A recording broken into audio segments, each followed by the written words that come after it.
창세기 31장 55절 보겠습니다.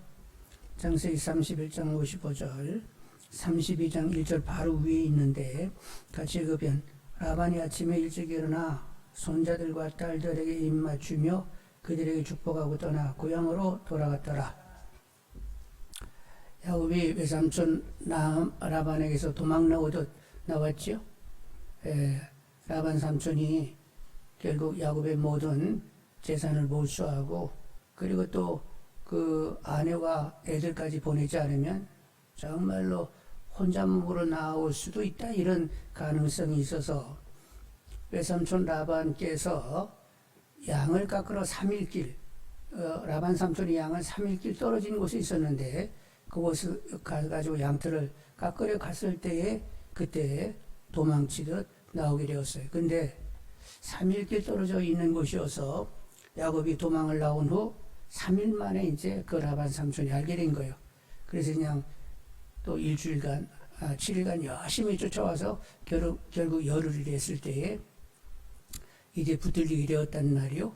근데 하나님이 개입하셔가지고 하여간 어찌됐건에 너는 야곱에 대해서 시비의 말을 건네지 말아라.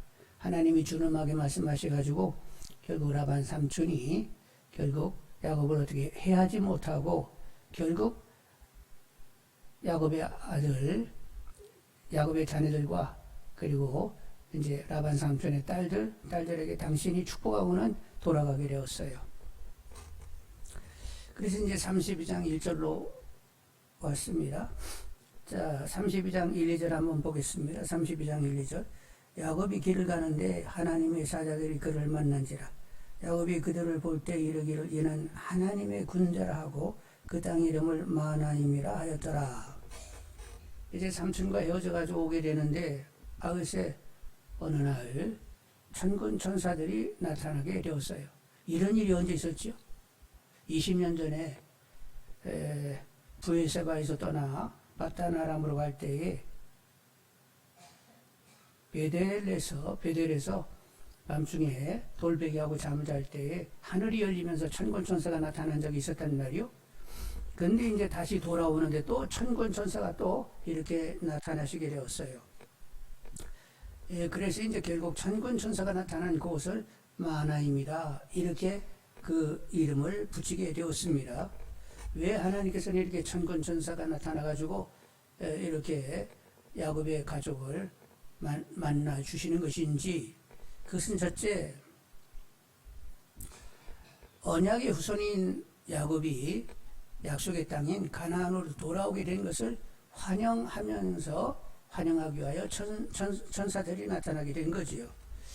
그리고 이제 브에세바를 떠날 때 천사들이 나타났다고 하는데 그때 이제 하나님이 약속하시기를 너와 함께하며 내게 둔 뜻을 다 이룰 때까지 너와 함께하리라고 했는데 바단 아람 갔다가 돌아오는 그 어간에 하나님은 함께하시면서 야곱을 향한 하나님의 뜻을 다 이루시게 되었던 거예요. 그래서 지금 애들이 몇이나 생겼지요? 11 아들을 데리고 지금 돌아오게 되었고 아내도 4사람을 얻게 되었는데 다 이거 하나님의 뜻입니다. 그래서 하나님의 뜻이 시행됐음을 확인시켜 주는 것이고, 그리고 이제 이렇게 천군 천사들이 와가지고 환영해 주는 것은 조만간 어려움이 있어요. 누구를 만나죠? 형 에서를 이렇게 대면하게 되는 일이 그것이 굉장히 어려운 일인데 이제까지 함께 하신 하나님께서 앞으로 또 어려움이 있을 때 도와주실 것이라는 이런 선제적인 믿음을 강화시키기 위하여 이렇게 천군 천사가 나타나게 된 줄 압니다. 이렇게 이제 고향 브에세바로 돌아오면서 천군 천사가 나타나게 되는데 여러분들은 이제 언제 천군 천사가 나타나게 되지요? 여러분이 귀향할 때, 하늘의 가나안에 여러분 가시게 될 때에 여러분 천국에 들어가게 되면 천군 천사의 환영을 받는 줄 압니다. 근데 이제 거기까지 가는 어간에 하나님께서는 우리를 향한 하나님의 뜻을 함께 하시면서 다 이루실 줄 믿습니다. 그러니까 늘 우리는 언젠가는 천군 천사의 환영을 받는 그날을 바라보면서 더욱 오늘은 하나님을 의지하고 하나님을 따르고 하나님으로 사는 분들이 다 되기를 원합니다. 자, 이제 3절로 5절 한번 보겠습니다. 3절로 5절, 32장 3절로 5절. 야곱이 세일 땅 에돔들에 있는 형 에서에게로 자기보다 앞서 사자들을 보내며 그들에게 명령하여 이르되 너희는 내 주 에서에게 이같이 말하라. 주의 종 야곱이 이같이 말하기를 내가 라반과 함께 거류하며 지금까지 머물러 있었사오며 내게 소와 나귀와 양떼와 노비가 있으므로 사람을 보내어 내 주께 알리고 내 주께 은혜 받기를 원하나이다 하라 하였더니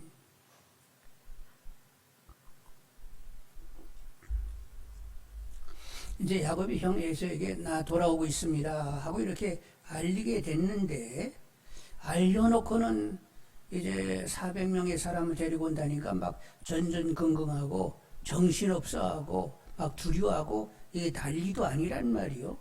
그래서 의구심이 있어요. 아니 이런 걸 예상을 못했을까나?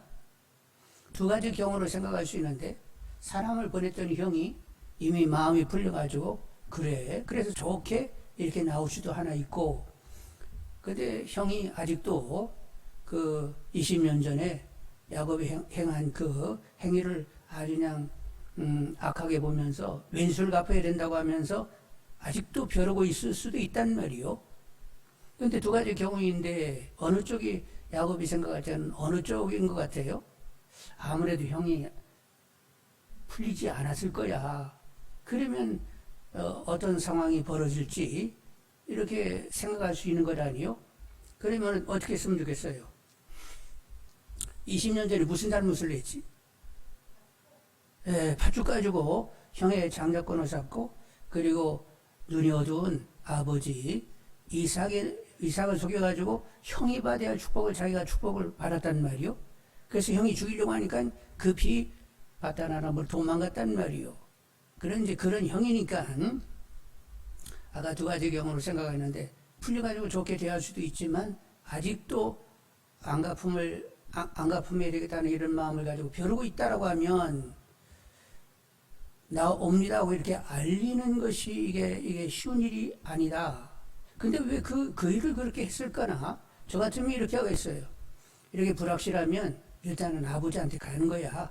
근데 지금 부엘사바에서 떠났는데 지금 아버지 이삭이 헤브론에 살고 있거든요. 아버지한테 가가지고 아버지 나 돌아왔어요. 이렇게 얘기한 다음에 그 아버지를 일단 만나고 나서 형을 불러가지고 아버지 앞에서 화해를 도모하면 그쪽이 훨씬 좋지 않을까? 제 생각이 어떻게 생각하세요, 여러분? 그런 게 좋겠죠? 근데 왜 어째서 그렇게 형에게 옵니다. 알려놓고는 형이 막 400명을 데리고 이렇게 마중 나온다니까 막 정신없어하고 그냥 막 궁리하고 방법을 동원하고 이 난리법석인지 모르겠네. 그래서 이제 생각이 되는 것이 아마 하나님께서 형하고 이렇게 화친해야 된다는 이런 마음을 주신 것 같아요. 그래가지고 이제 결국 거기 5절에 보니까 5절 끝머리 뭐라고 얘기했어요? 내 주께 알리고 내 주께 은혜 받기를 원하나이다. 이렇게 형님의 은혜를 받아야 되겠다고 이렇게 얘기하는 거 보니까 용서해 주시고 좋게 이렇게 화친했으면 좋겠습니다. 이제 이런 뜻을 이렇게 전하게 되는데 하나님께서 그렇게 하라고 마음을 주신 줄 압니다. 그래서 형님 용서와 은혜가 필요합니다 하고 사람을 보냈는데 상황이 아주 심각하게 됐어요. 6절 한번 보시면 6절 이하를 보시면 사자들이 야곱에 돌아와 이르되 우리가 주인의 형 에서에게 이른즉 그가 400명을 거느리고 주인을 만나려고 오더이다. 아니 무슨 동생을 환영하는 것도 아니고 이게 도대체 400명 그것도 누구만 데리고 오는 거예요? 장정들만 400명을 데리고 이렇게 온다는 거예요. 그러니까 이 형 밑에도 사람들이 많이 이런 사람들이 있었단 말이요. 그래가지고 이제 그렇게 400명이 온다고 하니까 어떻게 됐을까요? 7절 한번 보겠습니다. 7절 보겠어요? 야곱이 어떻게 됐다고? 힘이 두렵고 뭐 했다고? 답답하고 그냥 깝깝스럽고 그냥 이걸 어떻게 해야 될지를 안절부절 못하면서 아우 이거 어떻게 하지? 그러다가 이제 그러면 이렇게 어려움 당하면 아이 빨리빨리 기도부터 시작하지 이렇게 되는데 우리 보편하게 기도부터 시작이 돼요. 막 궁리부터 시작이 돼요. 그래서 이제 궁리를 하는 거예요. 머리 돌리기를 하는 거예요. 머리 쓰기를 하는데 어떻게 하느냐. 자기와 함께한 동행자와 양과 소와 낙타를 두 떼로 나누고 이르되 에스가 와서 한 떼를 치면 남은 한 떼를 피하리라. 두 떼로 나눴다가 형이 이렇게 좋은 마음으로 온 것이 아니라 정말로 해치려고 왔다라고 하면 한 떼를 칠 때 나머지 한 떼를 가지고 도망가야지. 이제 이렇게 궁리를 했어요. 근데 여러분 궁리했다고 그것이 그렇게 궁리한 대로 다 일이 돌아가요? 여전히 불확실한 거예요? 아니, 궁리는 열심히 했지만 뾰족한 수가 아니잖아요. 그래서 이제 누구를 찾아? 예, 하나님을 이제 찾게 되었어요. 그래서 이제 하나님을 찾습니다. 어떻게 기도하는가 한번 보겠습니다. 9절에 야곱이 또 이르되 내 조부 아브라함의 하나님 내 아버지 이삭의 하나님 여호와여 주께서 전에 내게 명하시기를 내 고향 내 족속으로 돌아가라 내가 내게 은혜를 베풀이라 하셨나이다. 바다나람에서 도망 나올 때 하나님이 야 이제 고향으로 돌아가 이렇게 말씀하시고 돌아가도록 내가 은혜를 베풀겠다고 했는데 하나님 말씀하신 대로 그렇게 좀 이루어주세요. 근데 사실 기도할 때 말씀 붙들고 기도하는 것이 가장 좋습니다. 하나님이 말씀하신 거 가지고 붙들고 기도하게 되면 하나님도 앗소리 못하고 내가 그렇게 얘기했지? 그러면서 그대로 이루신단 말이요. 근데 문제는 이렇게 말씀 붙들고 기도하면서도 믿음이 따라붙지 않을 수가 있어요. 자, 그래서 이제 또 10절 한번 보겠습니다. 나는 주께서 주의 종에게 베푸신 모든 은총과 모든 진실하심을 조금도 감당할 수 없사오나 내가 내 지팡이만 가지고 이 요단을 건넜더니 지금은 두 때나 이루었나이다.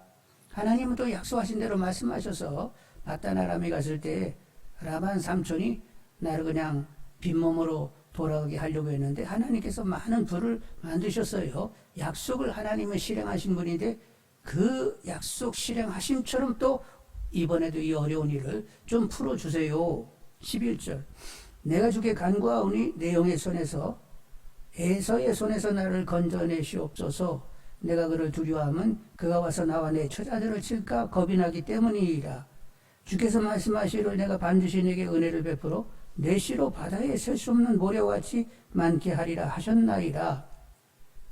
아브라함, 우리 할아버지 아브라함과 아버지 이삭과 약속하시기를 씨로 많은 민족을 이룬다고 했는데 저와 우리 처자식이 다 형한테 죽임을 당하게 되면 하나님의 약속이 이루어지지 않잖아요. 그래서 막 하나님의 약속을 붙들고 내내 이렇게 기도를 하는 거예요. 근데 이렇게 기도했다고 믿음의 확신을 가지고 이렇게 일어설 수 있느냐? 기도는 열심히 말씀 붙들고 해도 그렇게 될까? 이런 마음이 또 있게 되는 거예요. 여러분, 그런데 하여간 우리가 이제 이런 일을 저런 일을 당하게 되면 하나님의 평강이 임할 때까지 계속 기도하시는 분들이 계시기를 원합니다. 하나님이 하신다 이렇게 확신이 들 때까지는 계속 기도하셔야 돼요.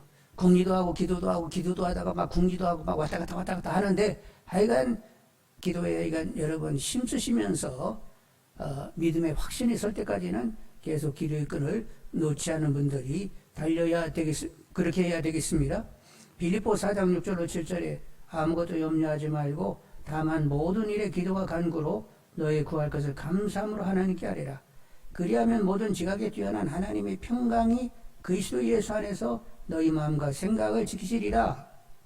지각에 뛰어나신 하나님의 평강이 내 생각과 마음을 완전히 주장할 때까지는 기도하라는 거예요. 하나님의 평강이 확 들어오게 되면 염려, 근심, 두려움은 싹 물러가겠죠?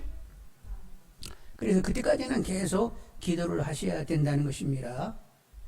그런데 이제 여러분이 이렇게 얘기한 대로 기도를 하긴 했는데 말씀 붙들고 또 기도를 했는데 그리고 경험도 있어가지고 기도를 했는데 아직도 믿음의 확신이 없는 거예요. 그래서 13절로 한번 보겠습니다. 13절 야곱이 거기서 밤을 지내고 그 소유 중에서 형 에서로 하여 예물을 택하니 그래서 이제 예물을 다시 궁리를 합니다. 어제는 두 떼를 나눠가지고 한 떼를 치면 한 떼 가지고 도망간다 그랬는데 이번에는 형님에게 예물을 조금 드리는 것이 아니라 겁나게 많이 드려서 형 마음을 좀 녹여야 되겠다 이런 생각이 들었어요. 그래서 이제 궁리하게 되는데 13절로 20절 그냥 읽어보겠습니다. 13절로 20절 다 같이. 야곱이 거기서 밤을 지내고 그 소유 중에서 형 에술과 예물을 택하니 암년수가 200이요 순년수가 20이요 암양 200이요 순양 20이요 전나는 낙타 30과 그 새끼요 암수가 40이요 황수가 10이요 암나귀가 20이요 그 새끼 나귀가 10이라.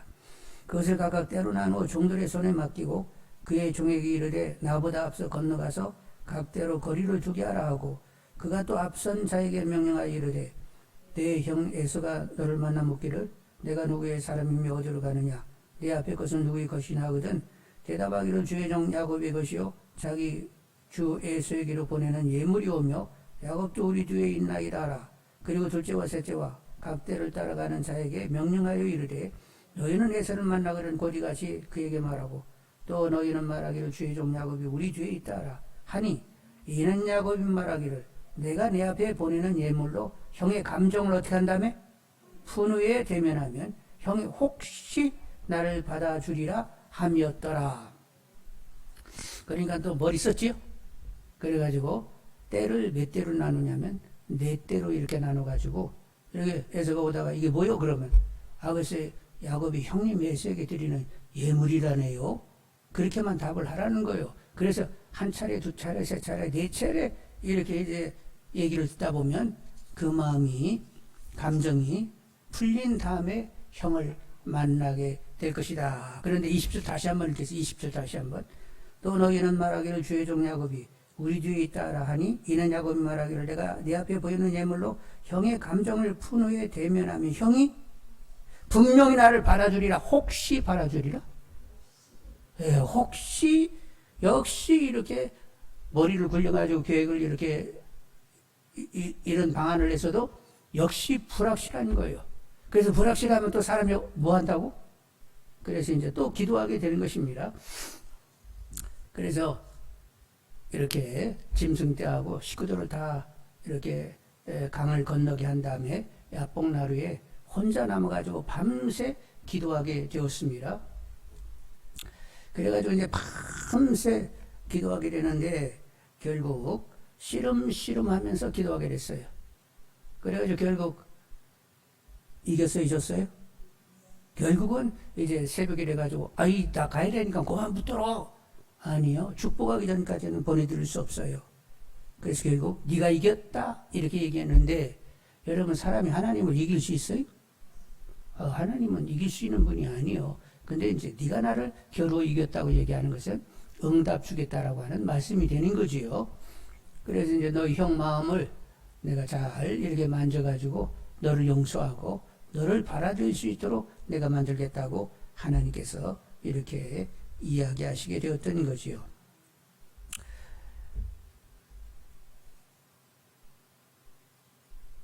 그러니까 우리는 하나님의 확신 주실 때까지 지각이 뛰어나신 하나님의 평강이 내 마음을 완전히 충만으로 주장할 때까지 우리는 계속 기도하셔야 되겠습니다. 그런 경험들이 있죠? 과연 이 일이 이거 잘 풀어질 거야, 이거 말 거야. 인간 생각으로는 이거 전혀 이거 해결이 되지 않을 것 같은데, 근데 기도하다 보면 어느 순간에 확신이 팍 들면서 하나님이 하시면 뭐 안 될 게 뭐 있어? 그분이 하시지. 이런 마음이 탁 다가온단 말이에요. 옛날 얘기인데 제가 여기 봉안교회에 오게 됐을 때에 사실은 제가 여기 올 수 있는 형편은 아니었어요. 왜냐하면 제가 간 그 교회에 부목사로 간 지 6개월밖에 안 됐어요. 아니 부임해가지고 부목사로 6개월 지내는데 그 교회를 떠나가지고 어디 간다는 게 이게 말이 돼요? 그런데 어떻게 이제 연락이 돼가지고 봉안교회하고 이렇게 얘기가 됐는데 이제 제가 섬기던 담임한테 얘기했더니 그분이 야, 너 정신이 있냐 없냐? 너 온 지 여기 얼마나 됐다고 간다고 얘기하냐? 그러면 막 그분이 상당히 기분 나빠하시더라고. 그러니까 말이 안 되는 거예요. 그리고 이제 봉화님께서 저에게 설교 한번 하러 오라고 하는데, 그런 상황에서 목사님한테 나 설교하러 한번 갔다 와. 이 얘기 어떻게 해요? 그래가지고 어쩌지? 그러는데, 그때 제가 어떤 책자를 읽는데 간증거리를 읽게 되었어요. 근데 어떤 일본 목사님이 시골에 부흥회를 가게 되는데, 특급 열차를 타게 되는데, 그 시골역을 지나쳐 가는 거예요.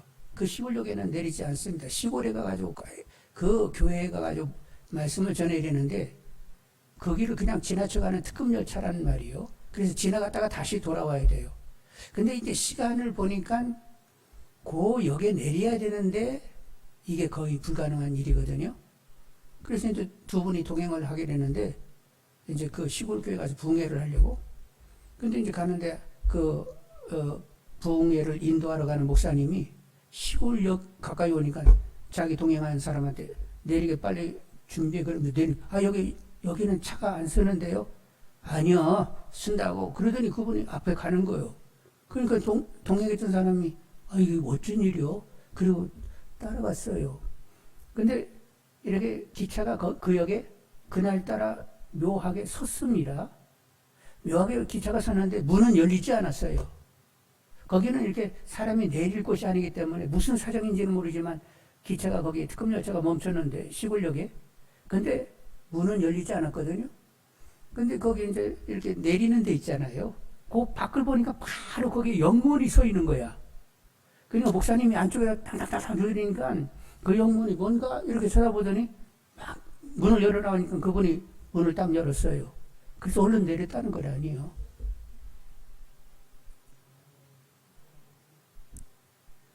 그런데 그 이전에는 그 역에 특급 열차가 한 번 쓴 적이 있었는데 교통부 장관이 그 역에 한 번 서서 내린 적이 있었는데 그 일 때문에 그 사람 직위 해제가 된 일이 있었다는 거예요.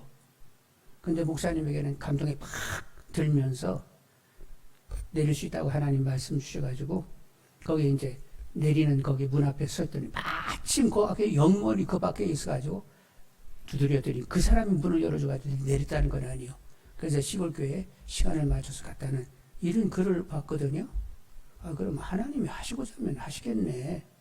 그러면서 제게 마음이 딱 주어지기를, 내가 뭐 설교하러 가지 않아도 하나님의 뜻이 있으면 갈 수 있는 거지. 이런 마음이 들어왔어요.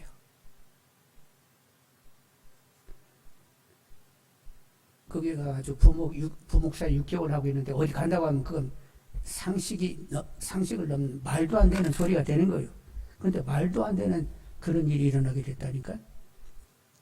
그래서 결국 저는 이 봉화님께 설교하지도 않고 그냥 오게 되었는데 하나님이 보내신 곳이다 이렇게 생각해가지고 누가 뭐라고 해도 나는 그냥 있는 거요.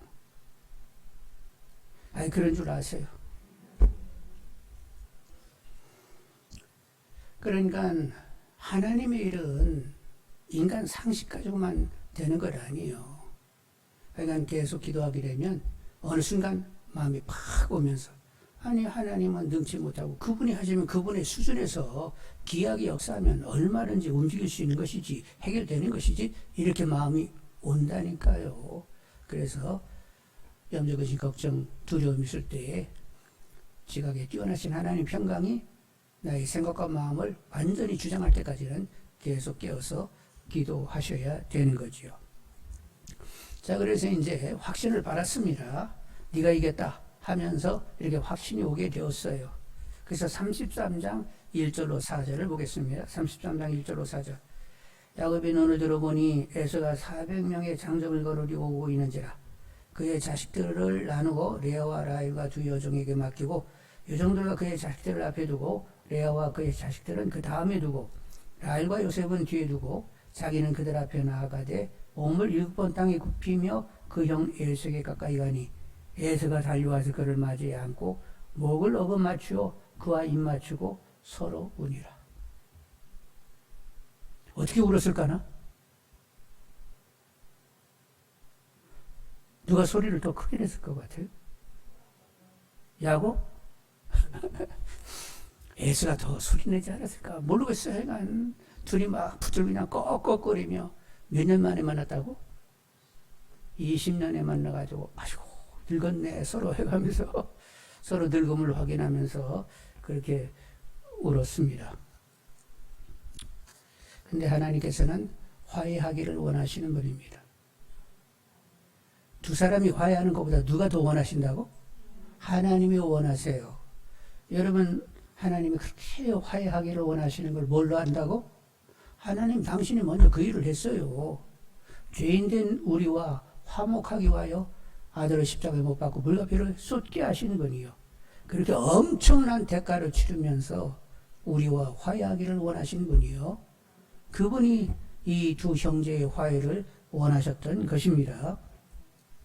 예수님 말씀하시기를 마태복음 5장 9절에 화평하게 하는 자는 복이 있나니 그들이 하나님의 아들이라 일컬음을 받을 것이며 마태복음 5장 23절 24절에 그러므로 예물을 제단에 드리려다가 거기서 내 형제에게 원망 들을 만한 일이 있는 것이 생각나거든. 예물을 제단 앞에 두고 먼저 가서 형제와 화목하고 그에 와서 예물을 드리라.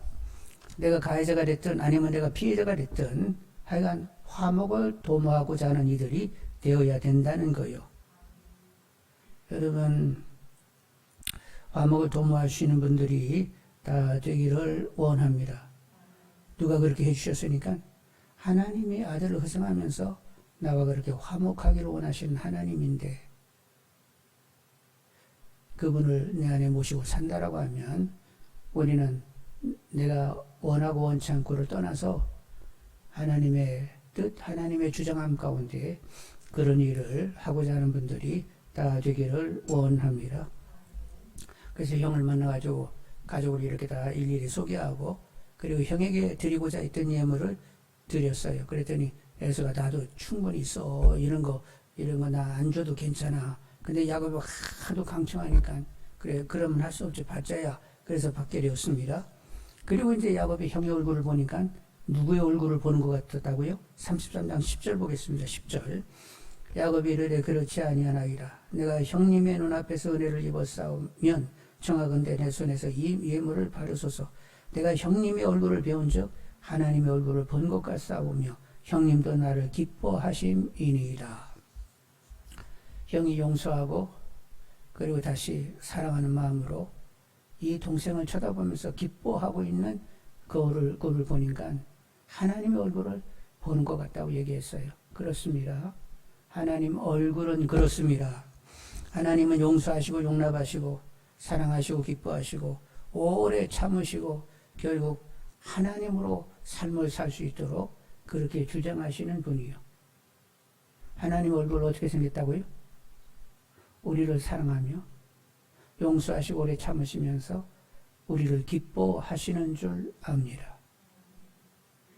여러분 생각하는 막 나를 항상 볼 때 막 아유 이 징한 것, 아유 너를 내 자녀 삼은 거 내가 참 후회 막 끄받아 막 이르시는 분이요. 그분은 아들을 희생하고 우리를 당신의 자녀 삼았기 때문에 그저 기뻐하시면서 오래 참으시면서 결국 거룩하고 흠이 없는 예수를 닮는 자녀 만드는 그 일을 하나님이 즐겁게 감당하실까요? 네? 날 말아봐 끌차고 징하다 이거 후회스럽다 막 이러면서 다루십니까? 그래도 아들 예수를 보면서 우리를 기뻐하시고 오래 참으시면서 변화 주시는 것을 즐기십니까? 그러니까 하나님 우리를 기뻐하고 변화 주시는 것을 즐긴다는 사실을 인정할 수 있는 분들이 다 되기를 원합니다. 그리고 누군가에게 우리도 하나님의 얼굴이 되기를 원합니다. 그러니까 우리도 용서하고 용납하고 사랑하고 살피며 인내하며 그 사람이 복되기를 기도하고 그러면서 하나님의 마음, 하나님의 얼굴을 보여주고자 하는 분들이 다 되시기를 원합니다. 근데 우리가 누구랑 이렇게 화목할 때, 화해를 도모할 때 내가 해서는 안 돼요. 누가 하셔야 된다고? 우리는 기도할 뿐이고 주도는 그분이 하셔야 됩니다. 만일 하나님이 역사하지 않으면 100번 실패하게 되어 있어요. 나는 선한 마음 가지고 화해를 해야겠다. 이렇게 나는 내 스스로 선의지를 가지고 화해해야 되겠다고 접근을 하는데 상대가 준비가 안 돼가지고 괜히 화해를 도모했다가 화해를 도모하는 쪽이 상처받는 경우들이 허다합니다. 상대가 준비되지 않으면 내 선의대로 내가 시작을 하면 항상 문제를 낳게 되어 있어요. 그런데 하나님이 관여하여 그분이 개입하시게 되면 때에 맞게 서로 좋게 이렇게 화해가 될 수 있도록 하나님 모든 것을 주선해 가시는 줄 압니다. 그러니까 화해도 내가 할 수 있는 것이 아니라 하나님이 하시기 때문에 기도로 풀어내린다고 그렇게 아시는 분들이 되기를 원합니다. 야곱은 형과 이제 헤어지게 되었어요. 야, 내가 너희들을 인도해야 되겠다. 아이고, 우리들은 지금까지 막 열심히 바다나면서 내려오니라고. 하여간 또 이렇게 짐승들이 새끼도 가지고 있고 해가지고 막 이렇게 함부로 움직이기 어려우니까 우리는 좀 지칠 수 없으니까 하여간 형님 그냥 가셔도 우리가 알아서 갈 테니까 그런 줄 아시라고. 그래서 이제 형은 떠나가게 되었고, 처음엔 수굿에 머물렀다가 그 다음에는 세겜성 앞 밭을 사가지고 그 밭에 장막을 치면서 세겜성 앞에 머무르게 되었습니다. 거기서 이제 제단을 쌓게 된 것이지요. 33장 20절을 봅니다. 20절. 거기에 제단을 쌓고 그 이름을 엘로헤 이스라엘이라 불렀더라. 그러니까 이스라엘은 말은 거기 들어가 있죠. 엘은 하나님이요. 하나님, 이스라엘의 하나님, 이런 부름이지요. 그러니까 이스라엘의 하나님은 기도하게 되면 하나님이 약속하신 바가 있어가지고 응답을 하시는 하나님이라는 거예요. 그래서 이제까지 하나님이 약속하시고 기도했더니 응답으로 그 약속을 계속 이루어내셨다. 이런 의미에서 이제 세겜에서 그렇게 제단을 쌓고 하나님께 경배하면서 그곳을 엘로헤 이스라엘이라고 이렇게 부르게 되었던 거죠. 여러분, 우리도 언약의 자녀들입니다. 하나님 우리와 언약을 맺으시는데 뭐 가지고 언약을 맺었다고요? 아들 피를 가지고 언약을 맺었단 말이요. 그래서 우리는 천국에 갈 때까지 하나님이 계속 함께 하시고 보호해 주시는 줄 압니다. 그동안에 계속 우리에게 변화를 허락하실 것입니다. 결국 누구로 살도록? 예수님처럼 하나님으로 살 수 있도록 하나님의 이름, 하나님의 나라, 하나님의 뜻을 가지며 살아가는 자녀가 되도록 변화를 주시면서 계속 하나님은 우리와 함께 그렇게 살아주실 줄 압니다. 그렇게 확실히 믿으시는 분들이 되기를 원합니다. 하나님 나와 함께 하셔. 천국에 들어가는 그날까지 계속 함께 하시며 선한 변화를 주실 거야. 그래서 천국에 들어갈 때 그래도 이렇게 갖추면서 들어가시도록 나를 만들어 주실 거야. 이렇게 확신이 팍 와야 되는데 확신 주시라고 계속 기도하는 분들이 되기를 원합니다. 확신도 없이 변화 주실라나? 내가 이렇게 믿어도 이렇게 이런 정도 가지고 천국에 들어갈 수 있을까나? 이렇게 자꾸 그런 수준에 머물러서는 안 되고, 약간 분명히 믿어지는 분들이 되기를 원합니다. 그래서 요즘은 이제 담담하게 이런 생각을 하게 되는데, 이것이 복이구나. 내가 하나님을 사랑할 수 있음이 복이다. 내가 범사의 하나님을 의지할 수 있음이 복이구나. 그리고 하나님의 뜻을 분별하며 하나님의 뜻으로 살고자 함이 복이구나. 달리 복이 아니라 그래도 하나님을 사랑할 수 있다. 하나님을 의지한다. 하나님의 뜻을 좇으려고 한다. 이게 복이지 뭐. 네? 하나님 우리들의 인생의 주인이 됐어요. 그러니까 예수님이 땅에서 어떻게 사셨다고? 그냥 하나님으로 말미암아 삶을 사셨어요. 그냥 하나님의 뜻과 일을 이루면서 하나님과 동행하는, 날마다 하나님을 누리는, 사실 하나님이 나사렛 예수에게 성령과 능력을 기름 붓듯 하셨으며, 그리고 하나님의 당신이 예수님 안에 오셔가지고 예수님을 계속 주장해 가셨단 말이요. 그래서 예수님은 늘 얘기하기를 뭐라고 했다고? 나 임의로 살지 않아. 하나님이 주장하셔서 순간을 나는 살고 있어. 하나님이 나의 전부가 되셨어. 이러면서 예수님 사셨잖아요. 그렇게 살도록 하나님 우리에게 계속 변화를 허락해 주신단 말이요. 믿음의 분량이 어디까지 간다고? 예수 그리스도의 분량이 가도록 우리에게 변화를 주시는 줄 압니다. 그래서 여러분, 하나님을 사랑할 수 있게 해주시라고, 범사에 의지할 수 있게 해주시라고, 그리고 뜻을 분별하여 따라 살 수 있게 해주시라고, 주님이 이 땅에서 하나님을 향하여 사신 것처럼 나도 그렇게 살게 해주시라고, 그리고 부르실 때에 그냥 좋은 마음으로 천국에 들어갈 수 있게 해주시라고 기도하시는 분들이 되기를 원합니다. 여러분이 그런 기도를 진정으로 드릴 수 있다라고 하면 이미 누가 역사하신 거예요? 성령이 역사하신 것입니다. 성령이 역사하기 전까지는 그런 기도도 할 수도 없고 그걸 복이라고 제대로 인정할 수도 없는 거예요. 그러니까 전심으로 하나님께 마음이 쏠려가는 분들이 다 되시기를 원합니다.